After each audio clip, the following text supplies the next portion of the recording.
Galera, olha isso aqui. Vamos ver. O Léo sofrendo racismo em rede nacional, se liga. E isso rolou normal na TV, como se fosse natural, né? Bom, é comum pelo fato de ser frequente, mas não é algo natural. Não é algo que deve ser naturalizado. Vejam.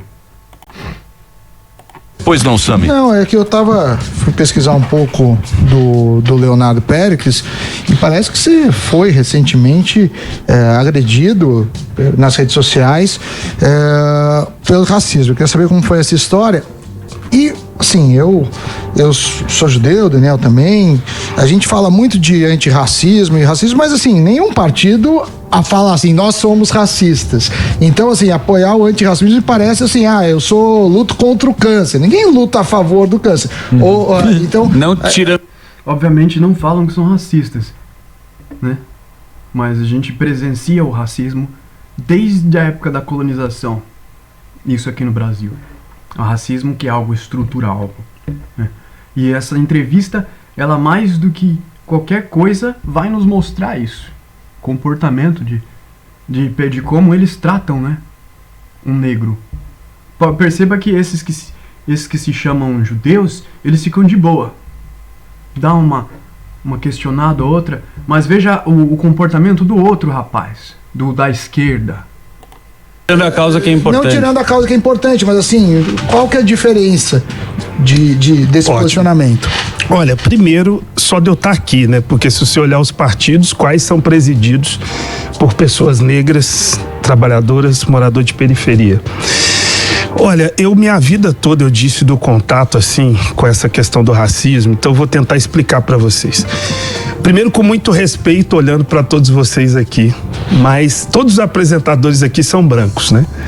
Inclusive, o debate que teve com os candidatos à presidência, o Léo não foi convidado, ou ele não quis ir. Por quê?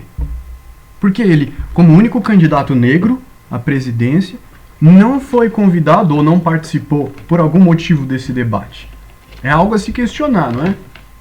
Algo bem importante a ser feito. Se questionar a respeito disso. Por que o debate financiado pela mídia só focou nos candidatos brancos?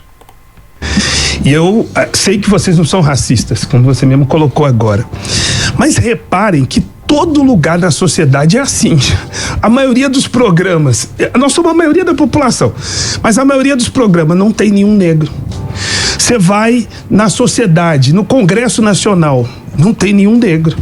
Você vai nos espaços de poder, nós não estamos lá. No judiciário, vocês estavam falando do judiciário, então, nós não estamos. Mas o Péricles...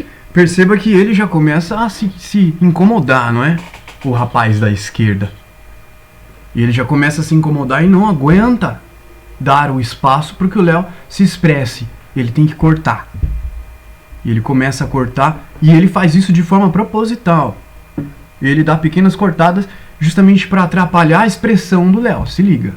Permite só concluir e veja que situação é essa que nós estamos falando aqui de um país que aí nós estamos em algumas maiorias, onde nos presídios a maioria são negros e negras. Como é que pode um negócio? A maioria que morre vítima de violência, aí são negros e negras. Você vai olhar, a maioria mortos pela polícia, são negros e negras. E isso se deve a um racismo estrutural.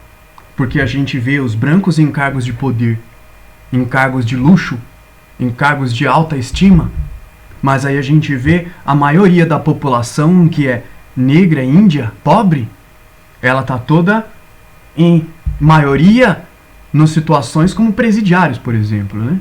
O encarceramento em massa por conta de uma suposta guerra às drogas, sendo que a guerra não é feita às drogas, a guerra é feita contra as pessoas, né?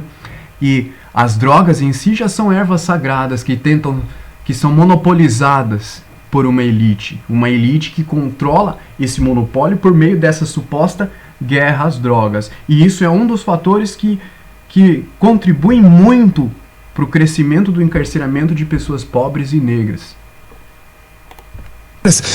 Isso é uma prova evidente. Mas a sua ascensão social, ela dependeu do seu esforço. Mano, olha que coisa ridícula que esse cara me fala. Que a ascensão do Léo dependeu do esforço pessoal dele. Só que o Léo declarou o patrimônio dele é menos de R$300. Ele vive em uma ocupação, ele é pobre. E se ele chegou onde ele chegou aí, foi por causa da ajuda de muitas pessoas. Agora se liga. Particular. Foi você que criou essa situação para ser hoje um cara candidato a presidente da República sendo negro. Você, da tua mãe e do teu pai. A tua mãe que estava lá trabalhando de empregado e pagou o curso para você, você foi lá que virou mecânico, depois... Ele tá tentando dizer que o mérito é só dele e que isso se aplica a todos, ou seja, quem não ascende, quem fica limitado às condições econômicas e racistas da sociedade, a classe inferior, proletária que é oprimida, só tá ali por causa dela própria, por causa da falta de esforço dela própria. É ele deu uma dessa de meritocracia, de que a gente nasceu descendentes de escravos e a gente tá nessa condição aqui nas favelas porque a gente não se esforça. Se liga. Você virou o cara de coisa, você não teve medo, você foi atrás, você pegou 1,5 milhão de assinaturas, é teu, isso aí é você. 1,5 milhão de assinaturas é dele. Então ele assinou 1,5 milhão de vezes ali no papel, com nomes diferentes. Foi ele que foi assinar. Ou será que esse apoio veio de 1,5 milhão de pessoas diferentes? Será que isso dependeu mesmo dele? Só dele? Será que ele não é um símbolo que representa todo um coletivo que está numa luta? Numa luta que vocês mesmos negam que exista, dizendo que quem consegue ascender por causa de mérito próprio, ou então é por causa do bonzinho do empresário, né? O bonzinho do empresário que ofereceu um benefício que ajudou o pobre a crescer na vida. Também tem um dão dessas também, né? Eu acredito que a gente tem que levantar as pessoas pelo que elas são. Aí você consegue ter o respeito da sociedade. Então vamos levantar vocês pelo que vocês são? Vocês que estão aí no poder? Vocês brancos que dominam o poder? Evangélicos que invadiram o Brasil e dizimaram toda uma nação, escravizaram povos da África, povos da Índia, povos do Brasil, povos de toda a América. Vamos olhar vocês do jeito que vocês realmente são? Por quem vocês realmente são? Meu querido, eu acho... Entendeu? Porque todo mundo teve dificuldade. Eu acredito nisso. Todo mundo teve dificuldade. Você nasceu com o cu pra lua e todo mundo teve dificuldade. Só que qual dificuldade a maioria da população pobre teve?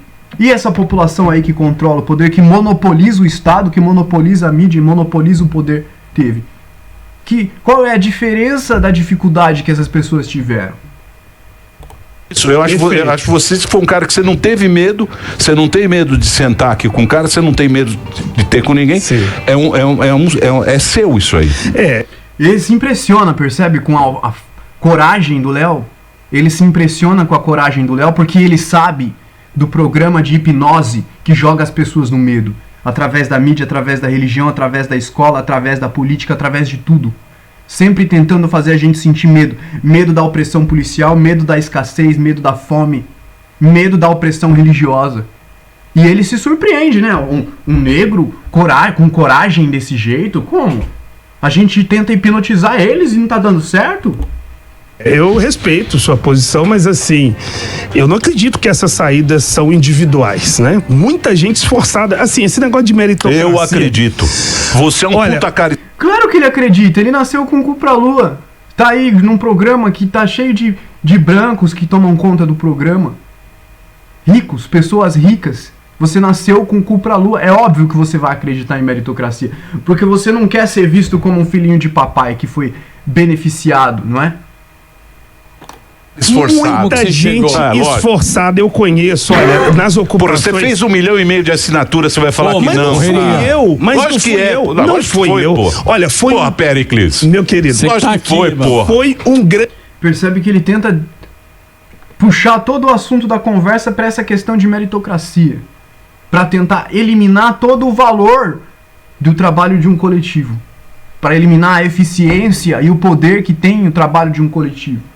Que mesmo não conseguindo penetrar as camadas do poder, conseguem se evidenciar de forma clara e mostrar o seu objetivo. O que é importante.